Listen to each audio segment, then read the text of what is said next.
Ya chicos, la clase pasada, ¿no es cierto? Vimos PET oncológico, vimos que se utilizaba el FDG marcado con flúor 18, la flúor desoxiglucosa que se llama ese fármaco, y que nos va a permitir, ¿no es cierto?, determinar, se va a ir a localizar a las zonas donde hay mayor captación de glucosa, como es el caso de las células cancerígenas. Por tanto, Em, hay zonas normales de biodistribución que vimos que era el cerebro, corazón, que eran las zonas de mayor captación, y la eliminación que se iba a ver, ¿no es cierto?, debido a la vía urinaria de riñón y principalmente de vejiga, porque ahí se iba a acumular el radiofármaco. Y habían zonas de menor captación, como el hígado, el vaso, la mucosa gástrica y la musculatura, y eso iba a depender muchas veces de ciertas condiciones del paciente. ¿Va? Se nos fue. ¿Qué pasó?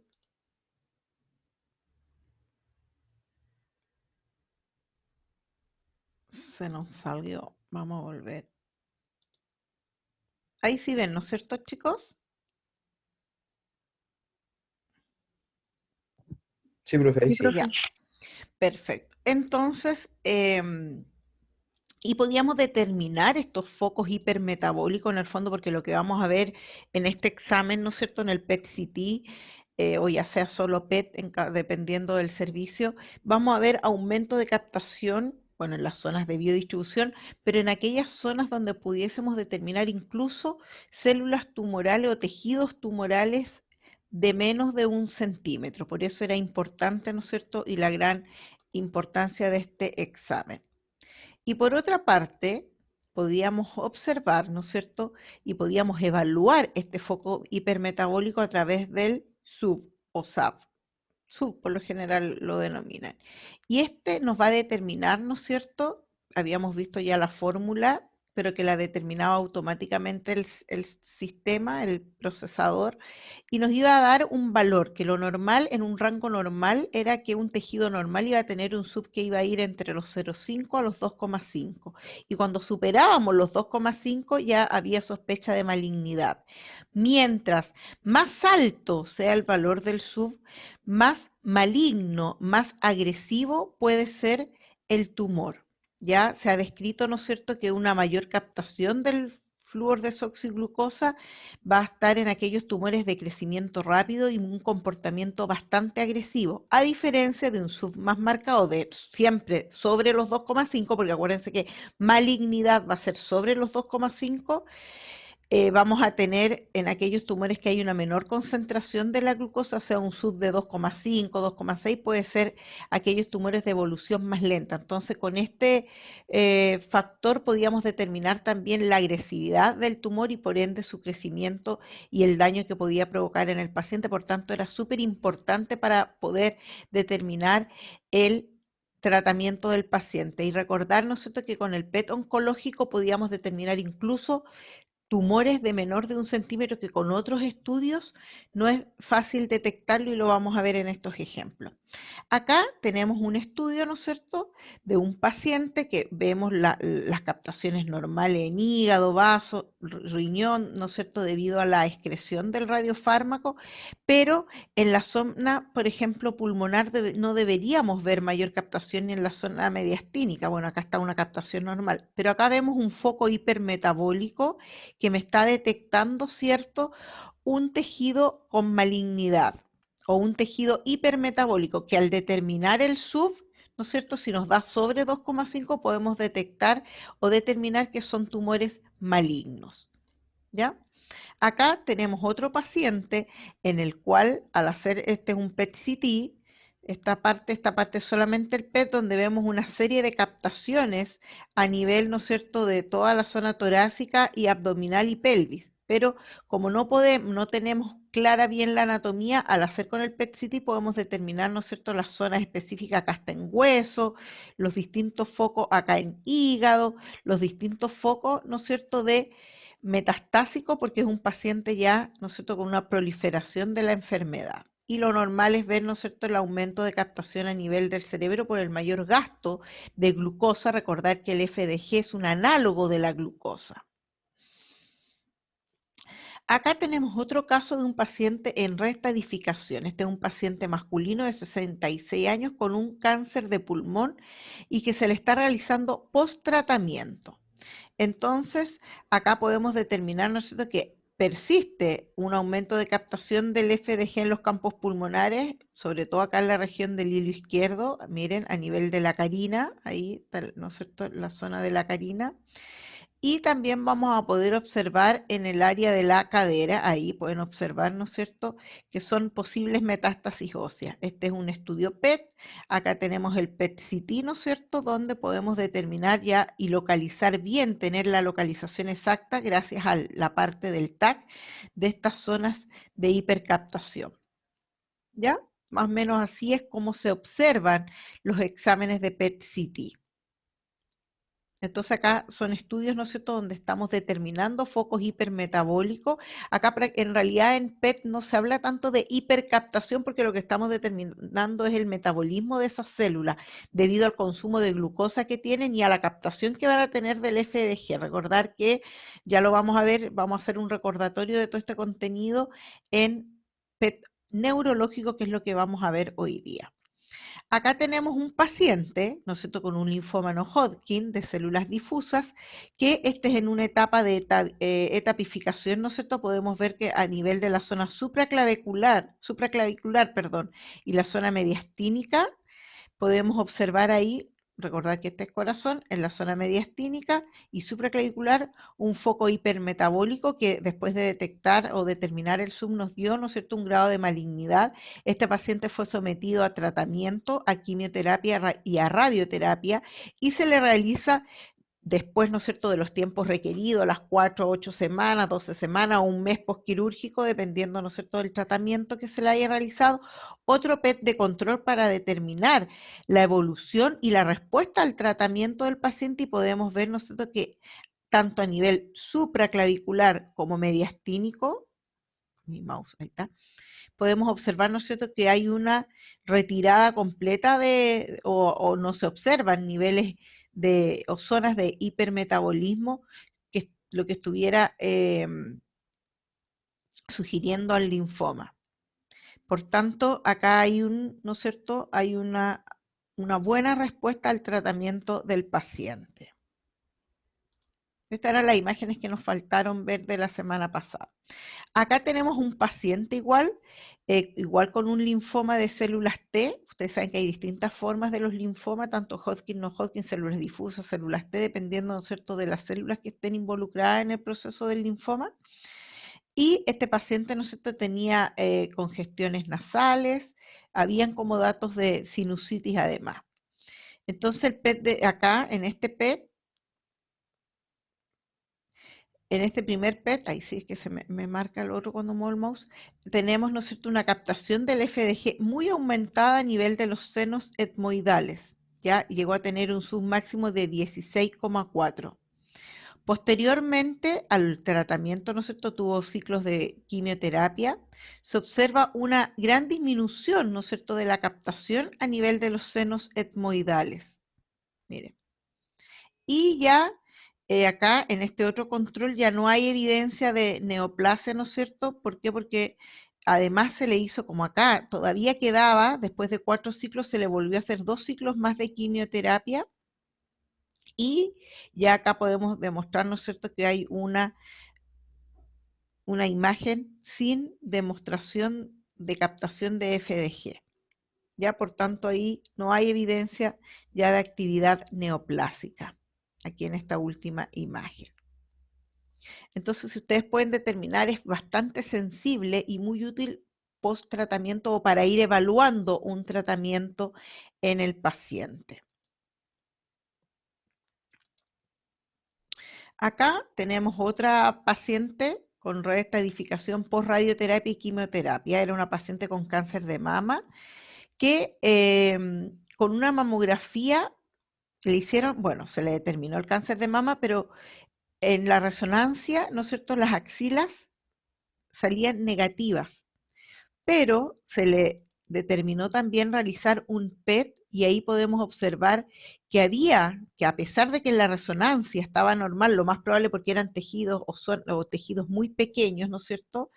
Se pudo observar, ¿no es cierto?, que había zonas, ¿no es cierto?, hipermetabólicas que podían determinar una recurrencia del tumor a ese nivel, ¿ya?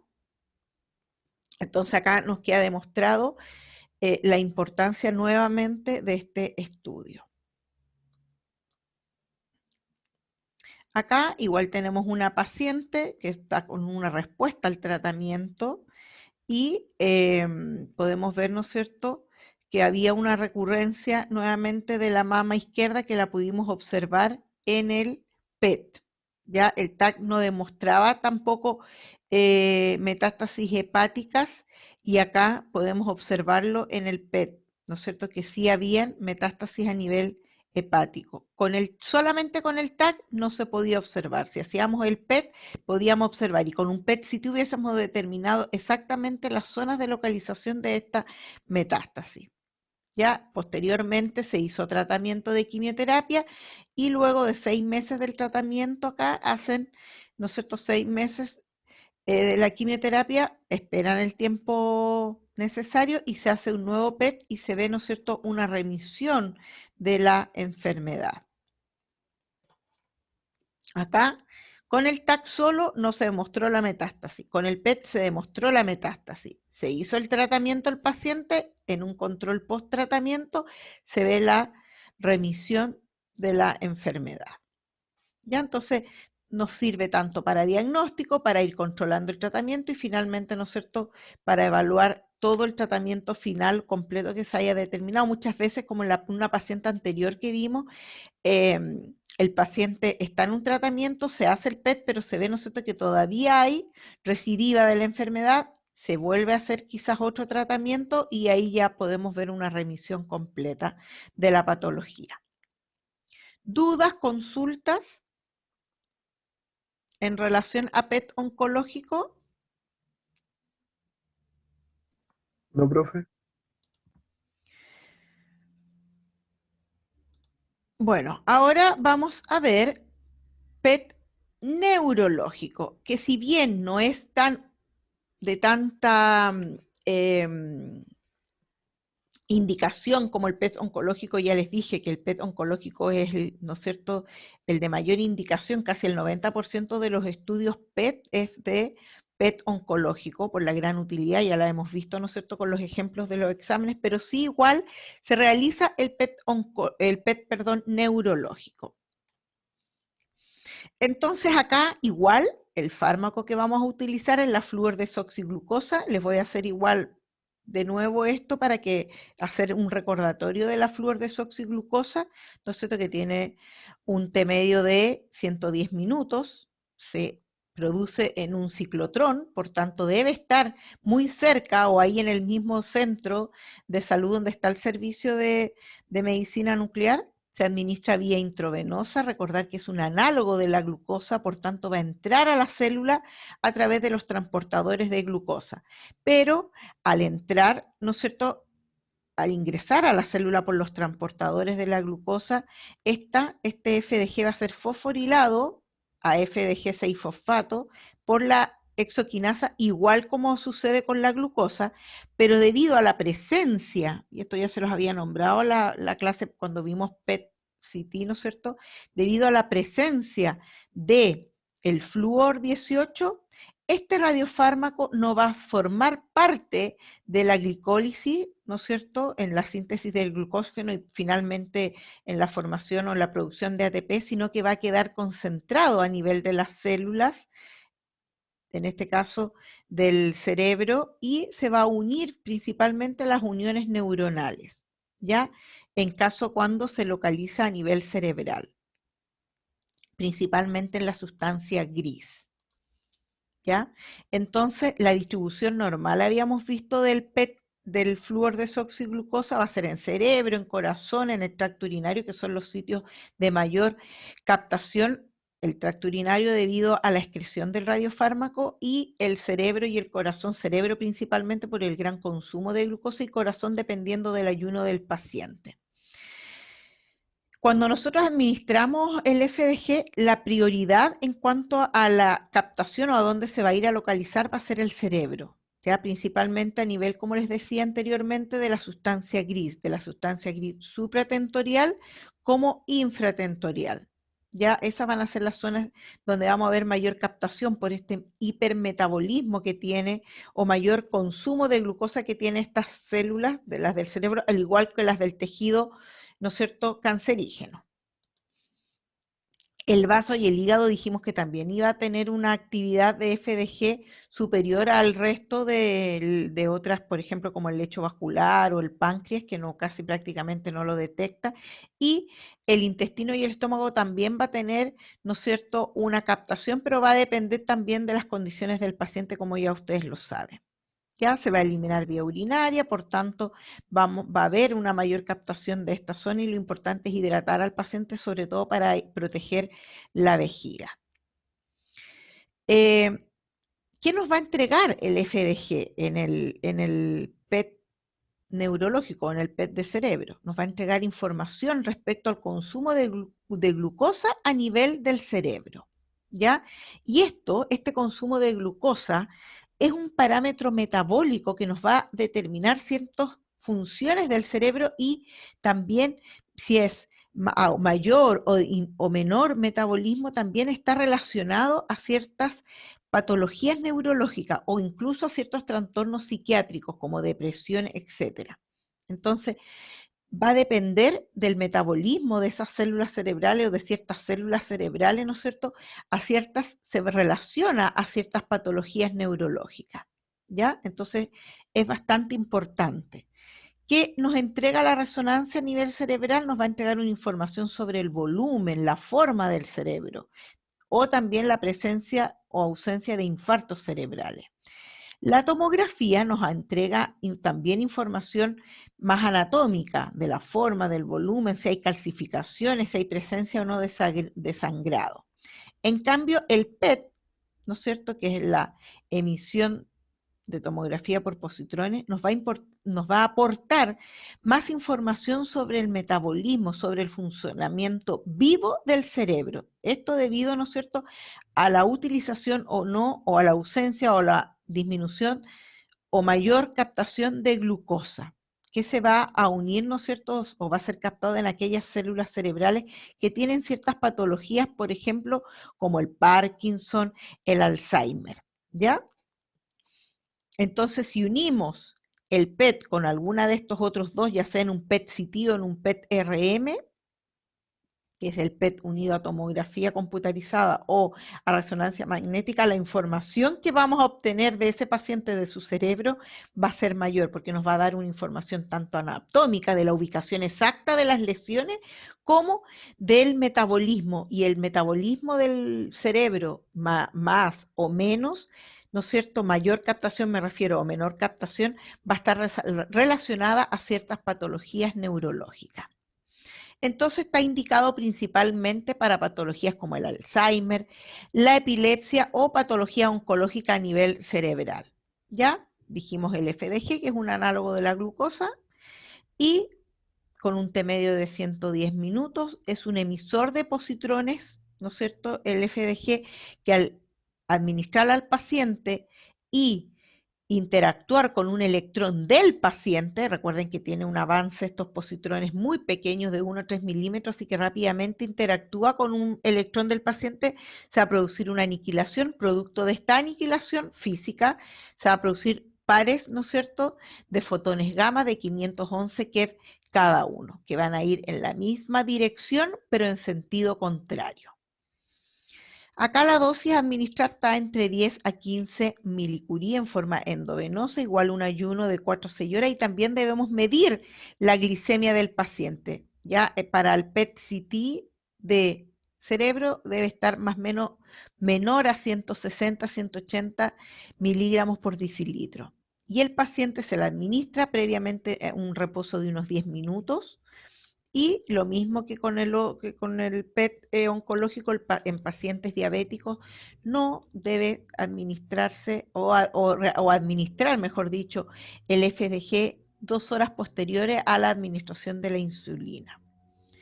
De igual manera, es recomendable que antes de ir a hacer la adquisición de las imágenes del estudio, que el paciente miccione para ayudar, ¿no es cierto?, y proteger por una parte la vejiga y aprovechar, ¿no es cierto?, también la resistencia del paciente y no le den ganas de orinar y pueda mantener el reposo necesario en el estudio y que no se mueva. Y vamos a comenzar la adquisición 30 minutos post administración del radiofármaco. Al paciente se lo acuesta en forma supina y la mayor captación del FDG en un paciente normal y anormal va a ser principalmente a nivel de la corteza cerebral. Ya, y los núcleos de la base normales, ¿no es cierto?, van a tener, ¿no es cierto?, igual una alta captación del radiofármaco y tiene que ser en forma simétrica. A nivel de la sustancia blanca y el tronco cefálico, ¿no es cierto?, va a haber el metabolismo en esta zona es disminuido, por tanto, vamos a tener zonas de hipometabolismo y solamente en aquellas zonas que tengan una cierta patología o estén presentes a una patología va a haber zonas de hipermetabolismo o hipercaptación, ¿ya? La corteza cerebral que no está funcionando en forma correcta, o sea, aquella corteza disfuncional, va a presentar también un menor metabolismo, por ende, un menor consumo de glucosa que aquella corteza normal. Por tanto, vamos a tener unas zonas de hipocaptación o hipermetabolismo en la imagen de aquellos pacientes que tengan una corteza cerebral disfuncional. Recuerden que la zona de la corteza cerebral es una zona de alta metabolismo, por lo tanto vamos a tener imágenes hipercaptantes, hipermetabólicas. Por tanto, si está funcionando en forma anormal, va a haber una disminución de esta captación y ahí vamos a poder detectar o determinar ciertas patologías. Claro, ¿les queda claro esta parte? Que es bastante importante para comprender después y entender las imágenes o los estudios de PET cerebral. ¿Sí? ¿Dudas? No, profe, vamos bien. Perfecto. Entonces, cuando vamos a ver PET cerebral en epilepsia, vamos a ver, ¿no es cierto?, ejemplos en estudios de epilepsia.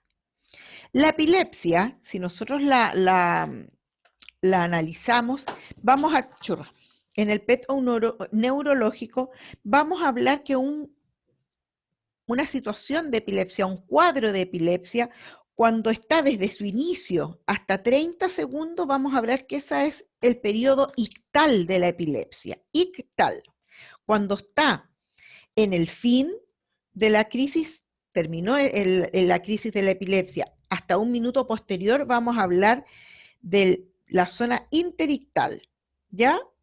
Y post-ictal, nosotros va a ser desde un minuto hasta 10 minutos post la crisis de epilepsia. Ya esos son periodos del proceso de epilepsia que hay que tenerlos claros, ¿ya? Entonces, cuando hay procesos de epilepsia, en el área de la corteza cerebral se producen, ¿no es cierto?, descargas eléctricas. En el fondo, la epilepsia son como cortocircuitos que se producen en el cerebro, ¿ya? Entonces se van a producir estas descargas eléctricas que van a presentar en el PET, que si uno lo ve en un PET de un paciente que presenta epilepsia, va a haber una disminución de la captación de la glucosa. Por tanto, vamos a ver una zona de hipometabolismo, si lo comparamos con zonas de la corteza normal, ¿ya? Porque recuerden que la corteza cerebral consume altas cantidades de azúcar, de glucosa. Entonces, en un paciente que presentó estas descargas, el PET se va a presentar como una disminución de la captación, como una zona hipometabólica, ¿ya? Ahora, cuando realizamos un PET, que es el método más sensible en la detección de los focos epilépticos, nos va a permitir, ¿no es cierto?, localizar la ubicación, qué lado del cerebro el que se está viendo afectado por este foco epiléptico que otros estudios lamentablemente no lo pueden determinar. Y eso es lo que vamos a determinar son los focos epileptógenos, que son donde que determinan, ¿no es cierto?, la crisis, donde se produce la crisis de epilepsia. Ya eso vamos a poder determinar, pero lo podemos evaluar de distintas formas. Por ejemplo, cuando observamos un foco epileptógeno, una zona donde se produjo esta descarga eléctrica, se verá como un área cortical hipocaptante, ya cuando lo hacemos en la fase interictal, ¿ya? Eso es importante. Va a ser una zona hipocaptante. Ahora, cuando sería ideal hacerlo en la fase ictal, o sea, en el momento del foco epiléptico, ya eso sería lo ideal, pero por motivos prácticos, ¿no es cierto?, es muy difícil el uso del PET en pacientes que tienen eh, focos epilépticos, ¿no es cierto?, o poder determinar justo en el momento del foco epiléptico realizar la adquisición del PET. Por tanto, por lo general, como yo les decía, se realiza en la fase interictal, o sea, desde el fin de la crisis hasta un minuto pasado desde que terminó la crisis de epilepsia. Ahora, cuando son pacientes con estudio poco frecuente, por lo general tiende a ser siempre interictal.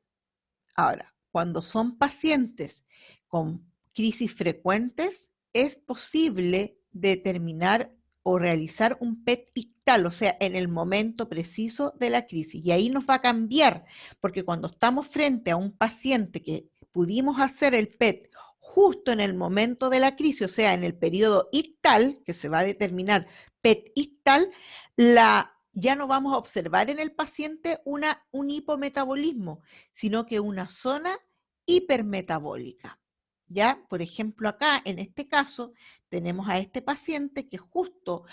lo otro importante es generalmente los focos epilépticos se detectan acá, en la zona posterior, ¿ya?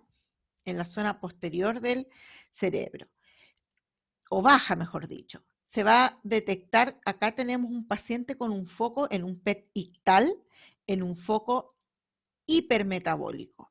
¿Ya? Ahora, si este mismo paciente lo hubiésemos tomado este examen en el periodo interictal, o sea, desde el fin de la crisis hasta un minuto posterior, veríamos acá una zona hipometabólica. ¿Ya? Para tener claro, ¿no es cierto?, que hay periodos o fases en las que se puede tomar el PET-CT. Por lo general, como les decía, en pacientes con crisis frecuentes de epilepsia es posible hacer un PET ictal, pero generalmente en los pacientes que tienen como en forma esporádica se le hace un PET y esto es en forma interictal. ¿Alguna duda respecto al PET por epilepsia?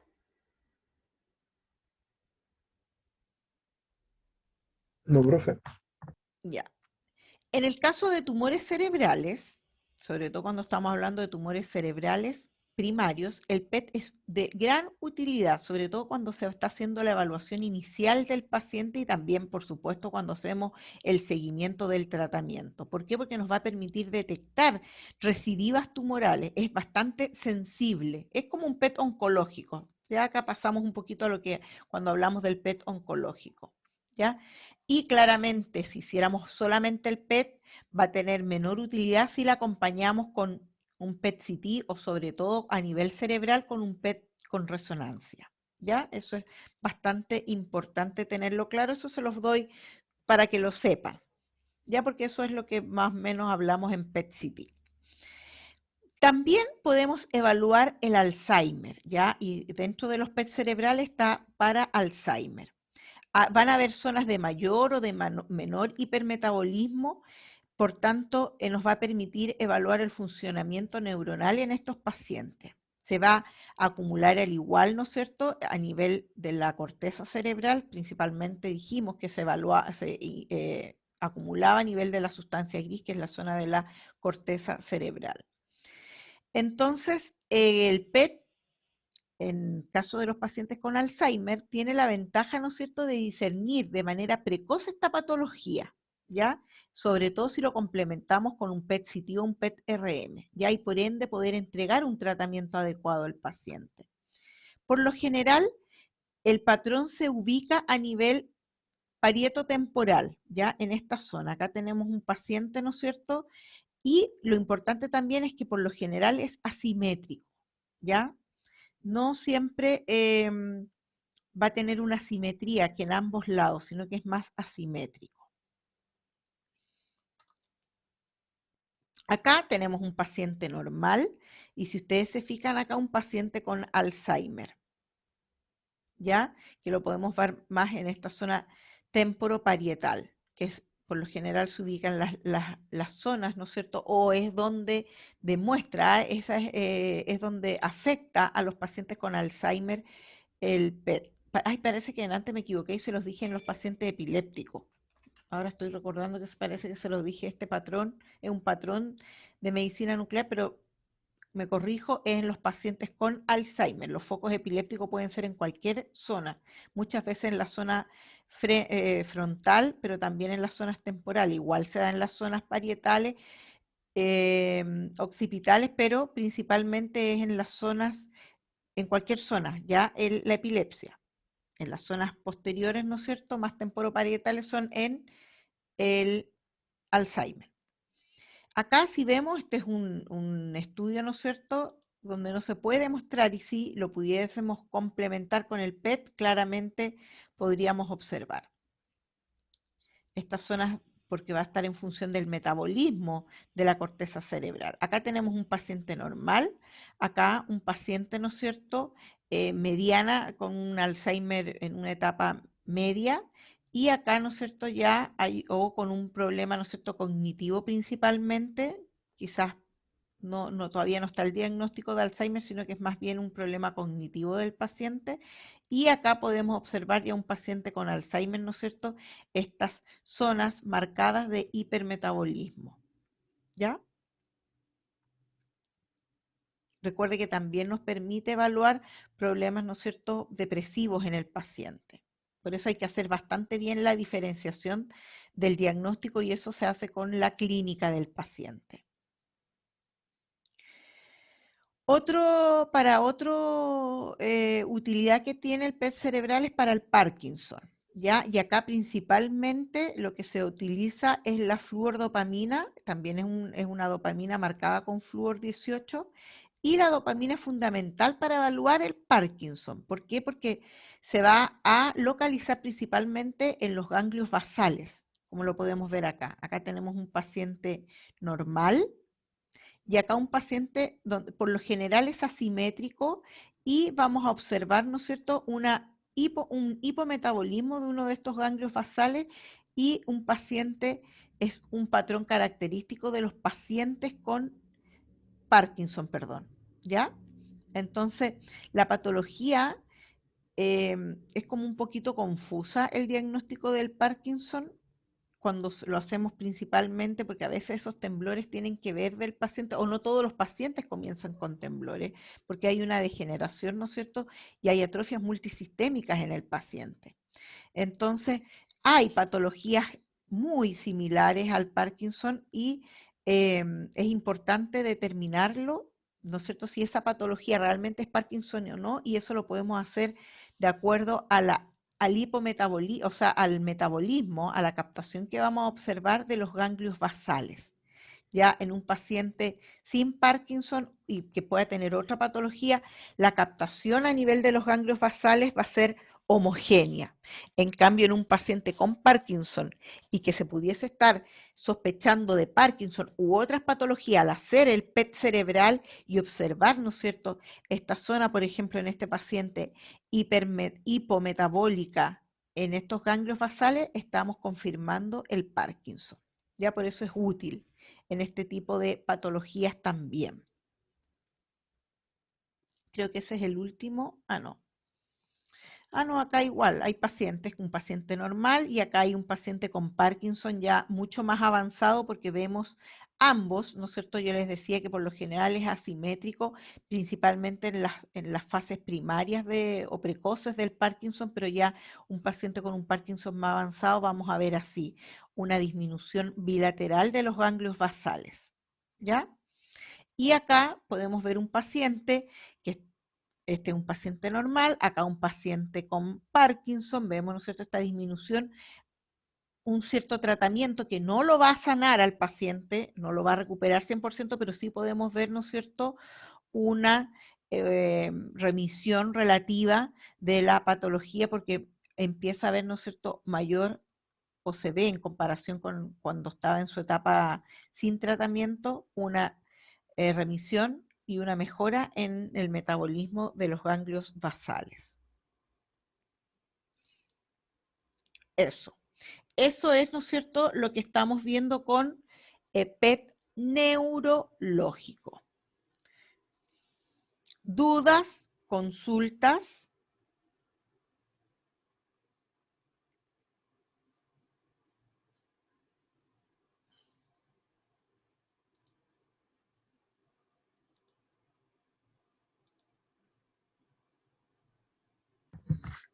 No, profe, todo bien.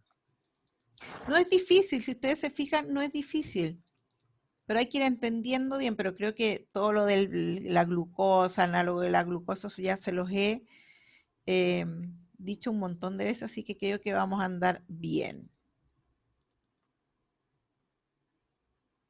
Vamos a comenzar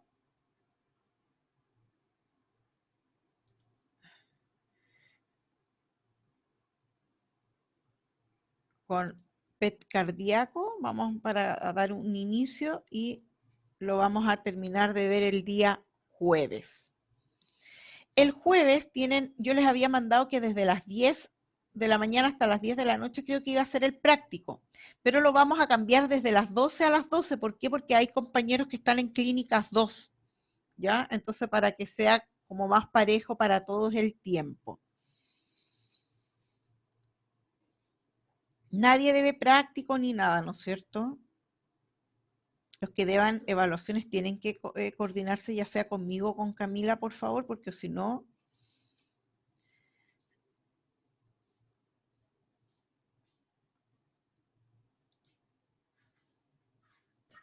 Profe, yo le mandé un mail. ¿quién habla? Que no veo. Fabiola Latorre. Ah, ahora, hoy día, porque no me ha llegado. No, el domingo le mandé, No, no me llegó ningún mail. que le contaba que quería postular también a Arica y quería coordinar la evaluación con usted. Eso le escribí en el mail. Se lo voy a volver a Sí, reenviar. envíamelo de nuevo. Los cupos de Erika ya están listos, porque mandamos el jueves, el viernes.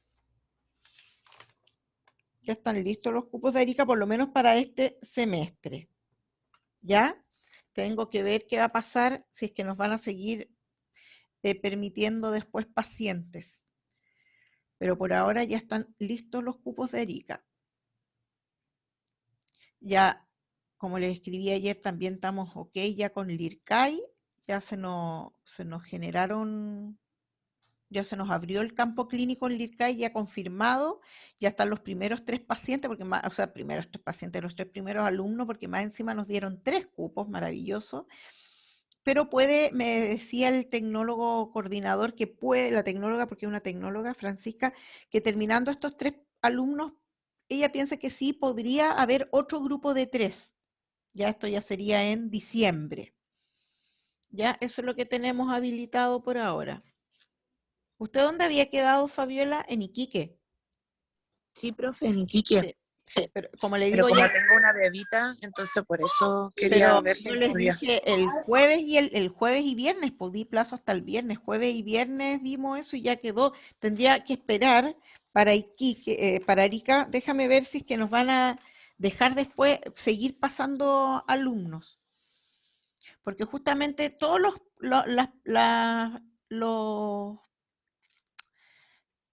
los alumnos son las niñas que tienen guagua o niños chicos.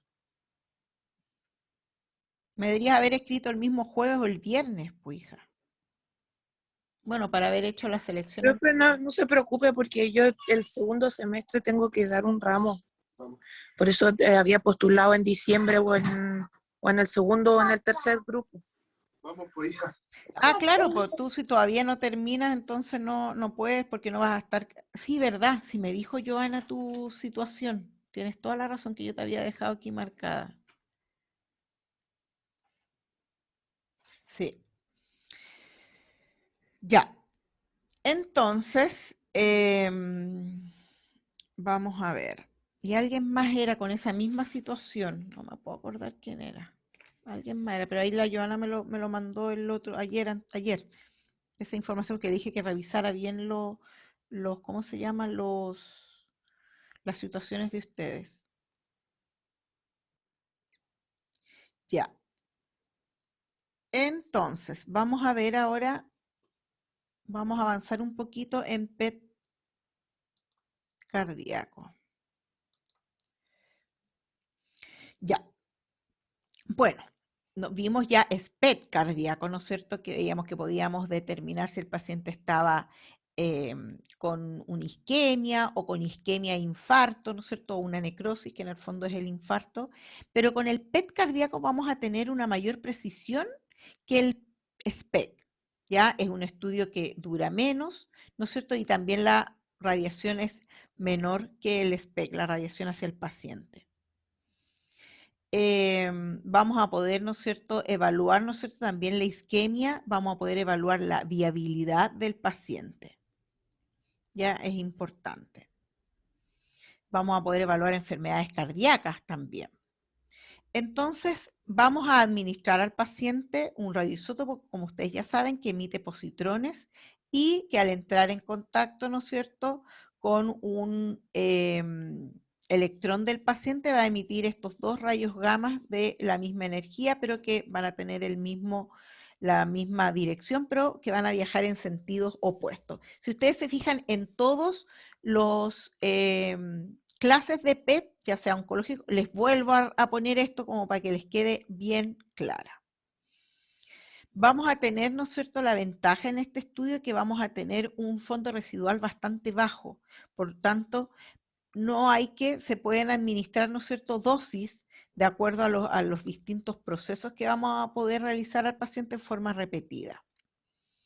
Pero la desventaja, como ya saben, es que tenemos que tener el ciclotrón o un generador porque dependiendo, se utiliza uno u otro fármaco dependiendo de la fase que vayamos a evaluar. Entonces, para una fase vamos a necesitar el ciclotrón, para la otra fase un generador. Lo que vamos a evaluar principalmente acá es la perfusión y la viabilidad. Para evaluar la perfusión, que es igual como que hiciéramos un SPEC, similar, ¿no es cierto?, también lo hacemos en dos fases, tanto en reposo como en estrés. Y para evaluar la viabilidad, hacemos un reposo gatillado y un metabolismo cardíaco. ¿Ya? Entonces, estas son las dos cosas que vamos a evaluar en el scintigrama cardíaco, la perfusión y la viabilidad.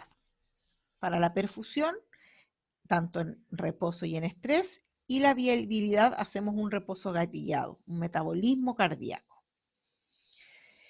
Acá tenemos los radiofármacos, no sé, es muy clarito, que generalmente se utilizan para evaluar el miocardio principalmente la evaluación del miocardio principalmente del ventrículo izquierdo. Entonces, ¿qué es la perfusión? Principalmente la vamos a definir como el flujo de sangre hacia el músculo cardíaco, hacia el miocardio, ¿ya? Y lo que nos va a permitir es evaluar, ¿no es cierto?, enfermedades o patología a nivel de las coronarias, que son aquellos vasos, ¿no es cierto?, que irrigan, que alimentan a nuestro músculo cardíaco. Tenemos, ¿no es cierto?, los ventrículos y también vamos a tener las aurículas, ¿no es cierto?, de esta forma queda dispuesto el corazón si lo pudiésemos observar. Para hacer el estudio de perfusión, vamos a utilizar, podemos utilizar dos fármacos. Oh, perdón, se me pasó.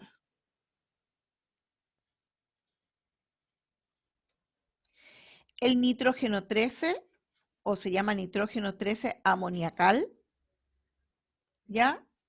O también tenemos el rubidio 82. El nitrógeno 13 amoniacal se obtiene a través de un ciclotrón y el otro lo obtenemos a través de un generador, ¿ya? El nitrógeno 13 amoniacal es un radiofármaco, como ya les indiqué, que se produce en el ciclotrón, ¿ya? Y decae en un 100% en emisión beta positivo, o sea, en positrón. Y tiene una semivida, miren, un T medio de 10 minutos. O sea, acá, si es que no tenemos el ciclotrón al lado, no nos sirve, ¿ya? El 85% de este radiofármaco sale de la sangre en el primer minuto. Y el 0,4 sigue en sangre después de los 3 minutos, ¿ya? O sea, es súper rápido lo que tenemos de tiempo para trabajar cuando se hace la perfusión con nitrógeno 3 amoniacal. Ya este marcador de perfusión, luego que se lo administramos al paciente en forma endovenosa o intravenosa, va a ser retenido en el espacio intracelular, ¿ya? Y va a ingresar, ¿no es cierto?, por difusión simple al miocardio. Tiene una tasa de excreción de un 70 a un 80%, ¿no es cierto?, sobre todo en tasas normales de flujo coronario, ¿ya? Y por supuesto va a ser su captación a nivel del miocardio proporcional al flujo sanguíneo. Por tanto, vamos a tener captación normal de este en el miocardio, en el cerebro, en el hígado y en los riñones. Esas son las zonas de biodistribución de este radiofármaco.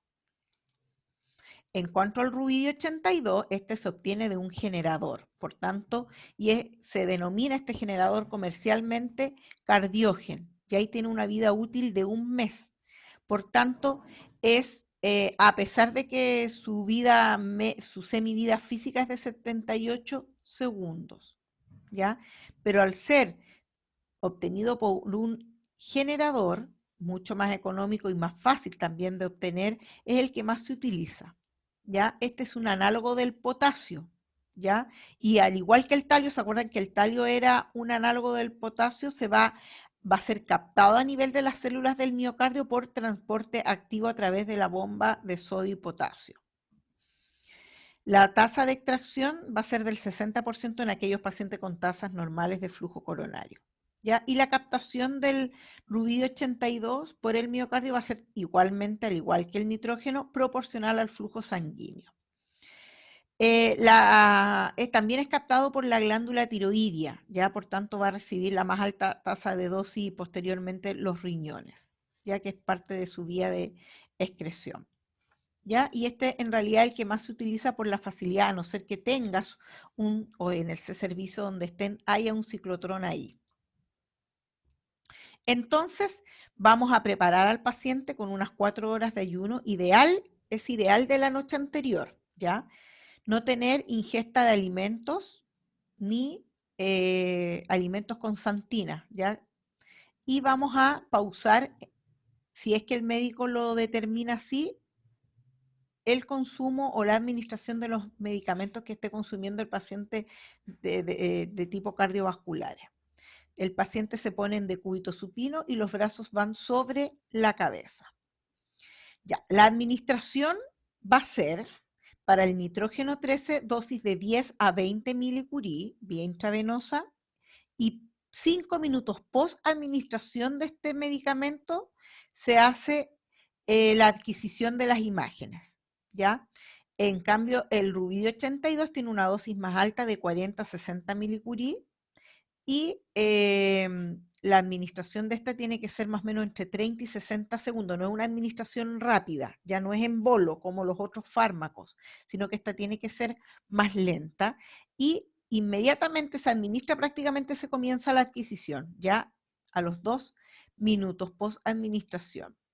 Y la adquisición termina a los 5 minutos, una adquisición rápida que dura no más de 3 minutos.